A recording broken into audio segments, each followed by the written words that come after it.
उभयनिष्ठ गुणनखंड केवल एक होता है उन्हें भैया पी और क्यू में देखिए 5 कॉमन है ना। तो देखिए एक्सरसाइज 1.2 का पहला क्वेश्चन दिया है, बोला सिद्ध कीजिए कि √5 एक अपरिमेय संख्या है। तो ये इस क्वेश्चन को सॉल्व करने से पहले आपको एक प्रमेय जानना होगा, क्योंकि ये क्वेश्चन उसी पर बेस है। अगर वो प्रमेय आएगी तो आप ये क्वेश्चन बहुत ही आसानी से कर लेंगे, ठीक है। सो पहले वो प्रमेय देखते हैं। सो देखिए प्रमेय 1.3 दिया है, बोला मान लीजिए P एक अभाज्य संख्या है।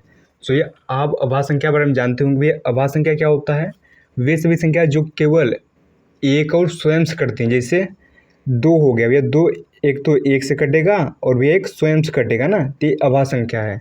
जैसे हो गया 5 या फिर 3, 3 एक से कटेगा और सर स्वयं से कटेगा, इसलिए अभाज्य संख्या होती है ना। जैसे हो गया यहाँ पर 5, भैया 5 एक से कटेगा और स्वयं से कटेगा, इसलिए 5 एक अभाज्य संख्या है। तो आपको याद होगा अभाज्य संख्या क्या होती है, वे सभी संख्या जो एक और स्वयं से कटती हैं उसे उन्हें क्या बोलते हैं भैया, अभाज्य संख्या बोलते हैं ना।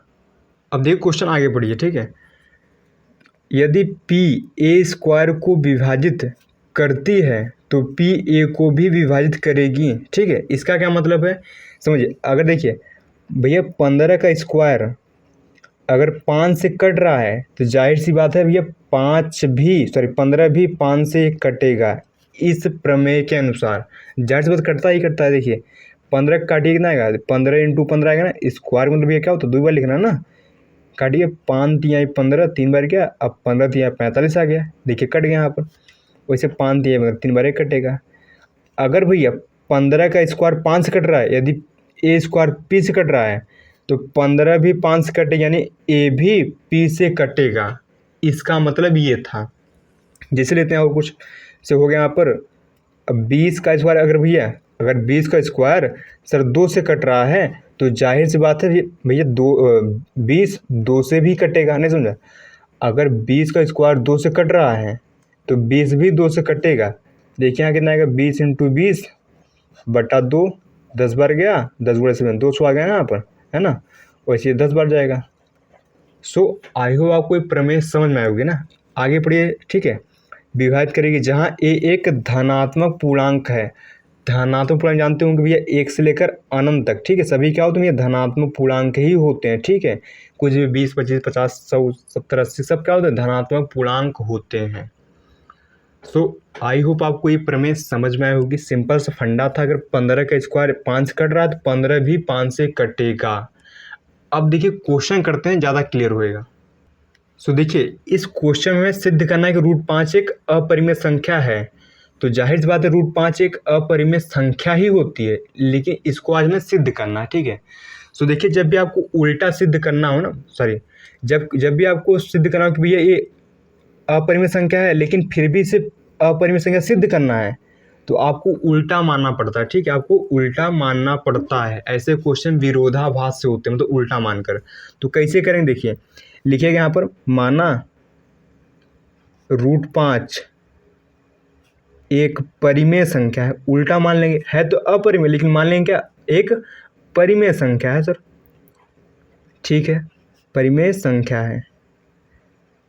अच्छा परिमेय संख्या है तो परिमेय संख्या आप जानते होंगे भैया P/Q के रूप में रहती है ना। भैया बटे के रूप वाली संख्या परिमेय संख्या होती है ना। यानी कह सकते हैं अगर ये परिमेय संख्या है तो हम कह सकते हैं यहाँ पर कि भैया √5 सर बराबर होना चाहिए किसके, P/Q के, ठीक है सर। यहाँ आपको एक बात लिखनी होगी इसके बारे में, लिखिए जहाँ P व Q क्या सह अभाज्य संख्या, ठीक, सह अभाज्य संख्याएं हैं, है ना, ठीक है। तथा Q ≠ 0। सर इसका मतलब क्या होता है, बिल्कुल नहीं समझा। देखिए सह अभाज्य का मतलब क्या था, सह अभाज्य का मतलब होता है वे संख्या जो खाली 1 से कटे। बिल्कुल नहीं समझना। देखिए जैसे लिखा यहाँ पर 4/5 लिखा 6। देखिए 2 दूना 4, 2 तिहाई 6। देखिए ये दोनों संख्या भैया 2 से कट गया तो कहेंगे 4/6 2 से कट रहा, मतलब 2 4 और 6 का उभयनिष्ठ गुणनखंड है। लेकिन मैं यहाँ लिख दूँ 7/5। देखिए किसी से कट रहे का नहीं कट रहे हैं, खाली एक से कटेंगे। 1 7 7 और 1 5 5, तो वे संख्या जो खाली एक से कटे, 5 एक उभयनिष्ठ गुणनखंड है। लिखेंगे यहाँ पर, यहाँ 5 पी व क्यों का उभयनिष्ठ, उभयनिष्ठ मतलब जो दोनों में हो, उभयनिष्ठ गुणनखंड है, गुणनखंड है। ठीक है, ठीक है। या फिर ऐसे बोल सकते हैं, वे संख्याएं जिनका उभयनिष्ठ गुणनखंड केवल एक होता है उन्हें भैया सहअभाज्य संख्याएं कहते हैं। आई होप क्लियर हुआ होगा। और आपको नीचे लिखना है क्यू नॉट इक्वल जीरो। भैया नीचे कभी भी जीरो नहीं होता, अगर नीचे जीरो हो जाएगा तो अनडिफाइन हो जाता ना, अपरिभाषित हो जाता। देखिए से 1/0 क्या होता है, ये अपरिभाषित होता ना, भैया अपरिभाषित है, इसकी कोई परिभाषा नहीं। ठीक है, सो समझिए, इसको आगे बढ़ाते हैं। ठीक है, अब देखिए लिखे यहाँ पर √5, ठीक है, बराबर है p बटा, क्योंकि सर कोई दिक्कत नहीं। अब सर कर दीजिए दोनों पक्षों में वर्ग। ठीक है, दोनों पक्षों में आपको वर्ग करना है। ठीक है, लिखेंगे यहाँ पर दोनों तरफ, बोलिए पक्षवादी की तरफ वर्ग करने पर। ठीक है सर, ठीक है। अब देखिए √5 और कितना आएगा, 5 आएगा ना। आप समझिए, किसी भी रूट वाली संख्या का वर्ग आप करेंगे तो भैया स्क्वायर से रूट कट जाता है एक तरह से, इतना 2 आएगा यहाँ पर ना। वैसे √5 से खाली 5 आएगा यहाँ पर। यहाँ p² बटा सर q² आएगा। सर कोई दूर नहीं आता है ना।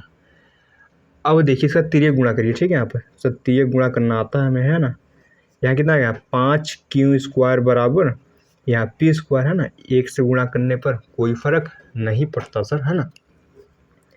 यानी होगा q² बराबर यहाँ पर होगा p² बटा 5। ठीक है सर, ठीक है। अब देखिए वही प्रमेय यहाँ लग रही, देखिए यहाँ भाई p² 5 से विभाजित है। लिखेंगे यहाँ पर, यहाँ ठीक है p² 5 से विभाज्य है या फिर भाज्य है, भाज्य में तो कट रहा है, भाज्य है, अतः p भी 5 से भाज्य होगा, है ना, भाज्य होगा, है ना। क्लियर यहाँ पर। तो भैया प्रमेय के अनुसार से अगर 15 का स्क्वायर 5 कटा तो 15 भी 5 कटेगा। देखिए यहाँ p का स्क्वायर 5 कटा था तो ये यहाँ कुछ आया था ना। देखिए यहाँ 15 का स्क्वायर, समझिए यहाँ p² 5 से कटा कुछ आया, समझिए इसलिए लिखा 15 का स्क्वायर 5 से कटा कितना आता है, यहाँ कितना आता है 45 आता है क्या, ये आया था ना उस बार। हमने देखिए हमने 15 के स्क्वायर को 5 से कटा इतना आया था। वैसे यहाँ देखिए यहाँ भी कुछ ऐसे बना ना, यहाँ p का स्क्वायर 5 से कटा q² आया, तो हम कह सकते हैं भैया अगर 15 के स्क्वायर 5 से कटा इतना आ रहा है तो भैया 15 भी 5 से कटेगा तो कुछ ना कुछ आएगा। ठीक है यहाँ पर, है ना। तो यहाँ कह सकते हैं भैया अगर p² 5 से भाज्य है तो p भी 5 से भाज्य होगा। अब समझिए अगर भैया जब p भी 5 से भाज्य होगा, ठीक है, p भी 5 से भाज्य होगा तो p को 5 से भाग लगाने पर कुछ ना कुछ तो आएगा। देखिए यहाँ पर हमने 15 को 5 भाग लगाया तो 3 आया था, वैसे p को 5 भाग लगाएंगे तो कुछ आएगा, लेकिन हमें पता तो है नहीं, तो मान लीजिए m आया। ठीक है, ठीक है सर, ठीक है ना। अब देखिए इनका भी कर लीजिए तिर्यक गुणा। ठीक है सर, तिर्यक गुणा कर लेंगे ना इसे, यानी p बराबर यहाँ पर 5 सर m हो गया। अच्छा इसको मान लीजिए समीकरण 1, इसको मान लीजिए समीकरण 2, है ना सर, कोई दुविधा में, है ना। आगे बढ़ते हैं सर, देखिए आसान है। ठीक है, अब क्या करेंगे कि p का मान देखिए समीकरण 1 में लिखेंगे, यहाँ पर p का मान समीकरण 1 में रखने पर सर समीकरण 1 क्या भैया सर, देखिए क्या है यहाँ पर q² बराबर यहाँ पर p²। अब जहाँ p है वहाँ क्या रखें 5, यानी 5 m का स्क्वायर हो गया। आई होप आप इतना समझ पाए होंगे। बटे क्या भैया सर, बटे 5 है, नहीं समझा। देखिए q² बराबर गया p² बटा 5 था, जहाँ p था वहाँ हमने 5 रखा, सॉरी 5 m रखा, और यहाँ स्क्वायर था तो भैया लगा दिया स्क्वायर। अब इसको थोड़ा आगे करते हैं ना। अब देखिए यहाँ कितना होगा सर, q² बराबर देखिए 25 m² बटा 5 आ गया सर, कोई दुविधा नहीं, है ना। अब देखिए 25 से 5 बार कट, यानी हो गया q² बराबर सर 5 m², या फिर इसको हम ऐसे भी तो लिख सकते हैं ना, 5 m² बराबर सर यहाँ q²। बतिया देखे है ना यार सर, दिखे हुए नहीं हुआ। ठीक है, यानी इसको बस ऐसे घुमा कर में लिख दिया। ठीक है, काहे लिख दिया सर, सॉल्व करने में आसानी हो गई ना। अब देखिए m² कितना है यहाँ पर सर, होगा यहाँ पर q² बटा 5, है ना। अब ध्यान से देखिए फिर यह प्रमेय वाली कंडीशन यहाँ बन रही ना। अब देखिए यहाँ पर क्यू स्क्वायर 5 से विभाज्य है, मतलब क्यू स्क्वायर 5 से कट रहा है। लिखेंगे यहाँ पर, यहाँ दिख रहा है सर, हाँ, यहाँ पी स्क्वायर 5 से भाज्य है। क्या सर? भाज्य है। सर भाज्य इसका मतलब क्या हुआ? इसका मतलब है अतः पी भी 5 से भाज्य होगा। सर भाज्य होगा, है ना? ठीक है सर, बिल्कुल ठीक है। अब देखिए इसको थोड़ा इधर करते हैं ना, क्योंकि इधर जगह सर बची नहीं है ना। अब देखिए, अगर P 5 से भाज्य है तो P को 5 से भाग देने पर कुछ ना कुछ सर आएगा। तो अगर हम P को 5 से भाग देंगे सर, कुछ ना कुछ आएगा। मान लीजिए वो n आया, ठीक है, n आया है ना, ठीक है सर। अब देखिए यहाँ तिर्यक सर गुणा कर लीजिए, है ना, तिर्यक सर गुणा कर लेंगे तो यहाँ आएगा भैया P का गुणा एक में सर P बराबर 5 n आ गया, है ना। अब समझिए इसको, मान लीजिए समीकरण कितना हो गया? 3, है ना, 3 हो गया। अब क्या करेंगे भैया? देखिए अब हम देखेंगे समीकरण 2 और 3 को। देखिए लिखेंगे अब समीकरण 2 व 3 से। सर इससे क्या हुआ? देखिए समीकरण 2 में भैया P बराबर कितना सर? 5m है ना। और उसमें समीकरण 3 में क्या सर?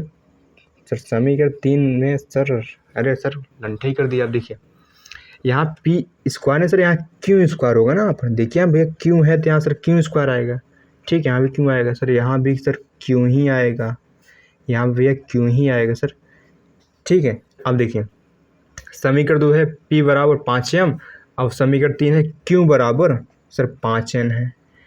अगर आप ध्यान से देखेंगे भैया P और Q में देखिए 5 कॉमन है ना, ठीक है, 5 कॉमन है, मतलब P और Q का 5 एक उभयनिष्ठ गुणनखंड है। लिखेंगे यहाँ पर, यहाँ 5 P व Q का उभयनिष्ठ, उभयनिष्ठ मतलब जो दोनों में हो, उभयनिष्ठ गुणनखंड है, गुणनखंड है, ठीक है, ठीक है सर।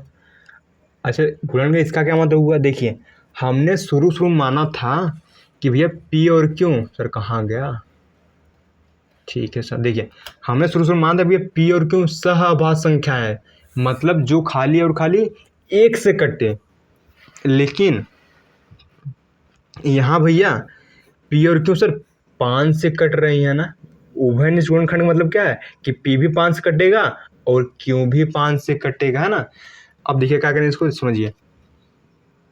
देखिए हमने माना तो शुरू में कि P और Q क्या है सर? P और Q एक सहअभाज्य संख्या है, लेकिन हमने देखा कि यहाँ भैया 5 दोनों में उभयनिष्ठ है, मतलब P और Q यहाँ पर सहअभाज्य संख्या नहीं निकली। लिखेंगे यहाँ पर हमारी, ठीक है, लिखेंगे यहाँ पर हमारी कल्पना बोल सो जो हमने माना था, कल्पना गलत है। गलत है, काहे गलत भैया? हमने P और Q को सहअभाज्य माना था, मतलब जो केवल एक से कटे।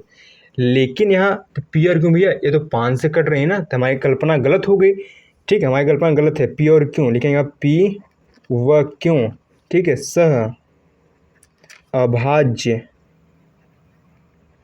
संख्या नहीं है सर, नहीं है।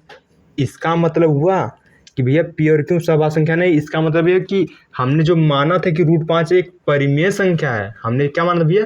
सर हमने शुरू माना था ना कि √5 एक परिमेय संख्या है। अतः हम कह सकते हैं, ठीक है, अतः यहाँ लिखेंगे अतः यहाँ पर √5 एक परिमेय संख्या नहीं। हमने √5 को परिमेय माना था ना भैया। देखिए हमने सर √5 को परिमेय माना था, तो यहाँ से रॉन्ग हो गया। लिखेंगे यहाँ पर √5 एक परिमेय संख्या नहीं है, ठीक है, नहीं है। अगर जब अच्छा परिमेय संख्या नहीं है तो क्या होगी सर? परिमेय संख्या नहीं तो अपरिमेय होगी। तो लिखेंगे यहाँ पर अतः √5 एक अपरिमेय संख्या है, अपरिमेय संख्या है। सो आई होप आपको समझ में आया होगा। सो देखिए सिंपल सा फंडा तो मैं शुरू से एक बार रिवाइज करवा देता हूँ, ठीक है, समझिए। सो देखिए हमें सिद्ध करना था कि रूट 5 एक अपरिमेय संख्या है, तो दुनिया जानती है रूट 5 अपरिमेय संख्या ही होती है, लेकिन जब इसे सिद्ध करना बारी आती है तो हम उसको उल्टा मानते हैं कि भैया रूट 5 एक परिमेय संख्या है, ठीक, परिमेय संख्या है, ठीक है, आप है नहीं लिखा मैंने, ठीक है।